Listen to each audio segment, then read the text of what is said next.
오늘은 정치권의 말이 아니라 현장에서 피해자를 대리하며 문제를 가장 가까이에서 겪고 있는 분의 말씀을 듣고자 합니다.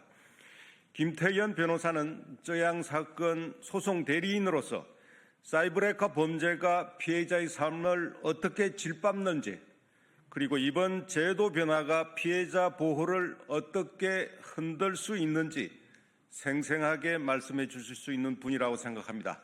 그러면 말씀을 직접 들어보겠습니다. 안녕하세요. 저는 김태현 변호사라고 합니다. 재판 소원 시행으로 인해서 유죄 확정 판결을 받은 자들이 공정한 재판을 받지 못했고 기본권이 침해됐다고 주장하며 잇따라 헌법재판 소원을 청구하기 시작했습니다. 그중 일부는 피해자에게 보란 듯이 언론, SNS 등을 통해서 확정 판결을 뒤집는 결과를 얻겠다는 의사를 표시하기도 했습니다. 최근 재판소원 제도와 관련하여 가처분 제도 적용 문제, 인용 이후의 후속 절차, 제도의 남용성 등 다양한 쟁점이 수면 위로 떠오르고 있습니다.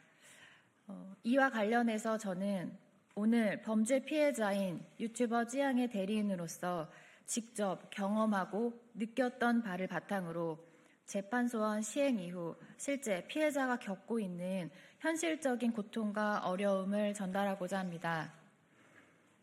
2023년 2월 말경 일부 유튜버들이 찌양님의 사생활 폭로를 빌미로 5,500만 원을 공갈하는 사건이 발생했습니다.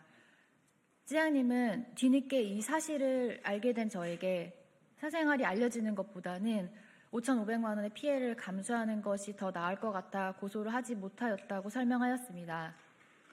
그러나 이후 깊은 고민과 수차례 논의를 거친 끝에 반복적으로 발생하는 유사 범죄를 근절하고자 하는 의지로 어렵게 고소를 결정하게 되었습니다.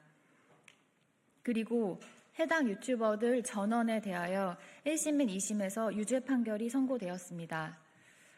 하지만 그 과정은 결코 순탄치 않았습니다. 기소된 가해자들 중 징역 3년형으로 가장 중한 형을 선고받은 유튜버 구제혁은 재판 과정 내내 대리인을 통해 갖가지 이유를 들며 기소 자체가 부당하다, 1심과 2심 판결도 부당하다라며 책임을 부인하였습니다.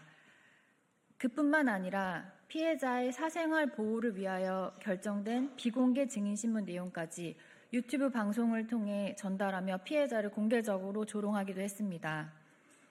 심지어 유튜버 구제혁은 피해자인 찌양님이 허위사실로 고소를 했다고 주장을 하면서 오히려 피해자인 찌양님을 무고 혐의 등으로 2차례에 걸쳐 고소하였고 나아가 찌양님에게 가족 같은 회사 직원들까지도 고소하였습니다. 이에 찌양님은 나로 인해 주변 사람들까지 피해를 입는 것 같다며 고소 결정을 후회하는 불안감까지 드러냈습니다. 이처럼 피해자의 권리 회복 과정은 또 다른 고통의 연속이었습니다.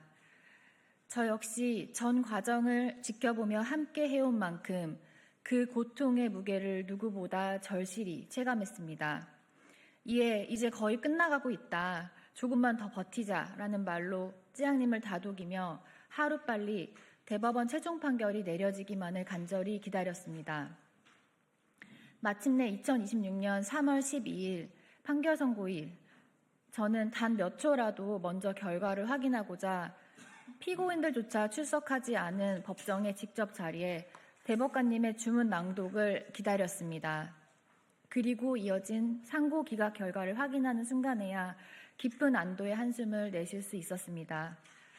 대법원 1호 법정을 나서자마자 곧바로 피해자인 찌양님에게 소식을 전했고 그간의 긴 시간을 함께 견뎌냈다며 기뻐했습니다.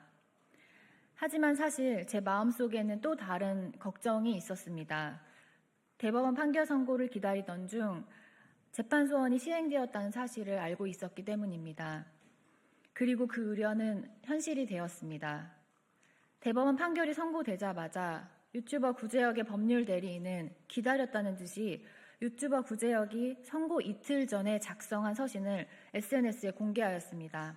이어 대법원이 위법 수집 증거로 유죄를 확정했다고 주장하며 유튜버 구제혁으로부터 재판 소원 및 법 왜곡죄 고소 등에 관한 사건 위임을 받았다라는 입장을 전했습니다. 확정 판결의 기쁨도 잠시였습니다.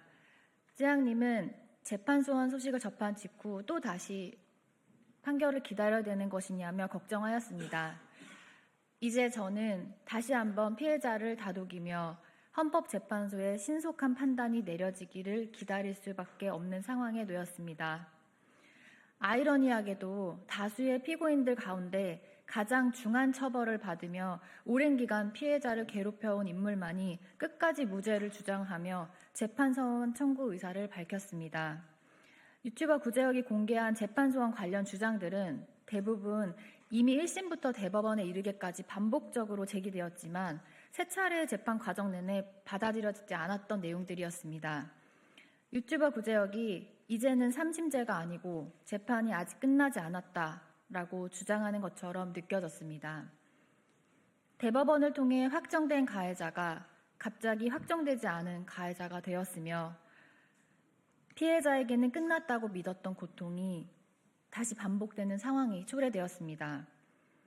대법원에서 수많은 과정을 거쳐 어렵게 유죄 확정 판결을 이끌어낸 피해자의 대리인으로서 앞으로 이 제도가 얼마나 많은 가해자들에 의해 악용될 것인지, 그리고 마땅히 보호받아야 할 피해자들의 권리가 침해되는 것이 아닐지 깊은 우려를 금할 수 없습니다.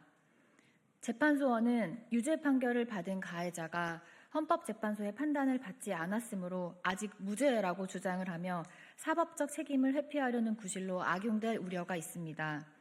이는 결국 피해자에게 또 다른 고통을 가하는 결과로 이어질 수밖에 없습니다.